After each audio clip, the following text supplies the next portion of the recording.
put together a Christmas event like this in a very short amount of time, there's not enough hours in the day. So you have to continually add more and more people, get more contractors, get more volunteers, get more people that are willing to help. It takes extraordinary talent, very specialized. In Colombia, one by one, those people came forward. Most of the people that come together to help pull this off, it's not like we reached out and begged them, and I mean, they're just coming forward and say, here's my skill set, what can I do to help? And everything fell into place as far as the right people with the right talent at the right time. I think that's the uniqueness of what's happened here. it's really, I mean, it's touching, you know, that people care enough about the community, enough to give their time. People have decided they wanted to spend countless hours working down here through the nights, around the clock, away from their families, during the holidays. There are a lot of volunteers that go along with this.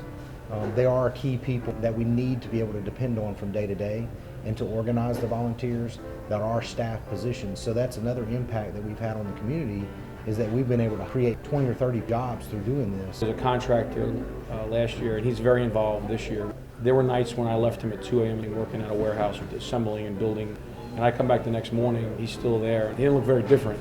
I said, Mike, did you go home last night? He says, no. I said, you gotta get some sleep. He goes, I slept a couple hours in my truck. There were nights where we just never went to bed. We'd work all day and we'd work all night. And it wasn't just like Jacob and I, it was the production team, the video team, the carpentry team, a team of a dozen electricians were here working. I mean, we did that for weeks to pull this off. If you have a vision and you have the dream, if you put the right people together with the right skill sets, you can do anything you want. One of our favorite sayings is we'll figure it out. We'll figure it out.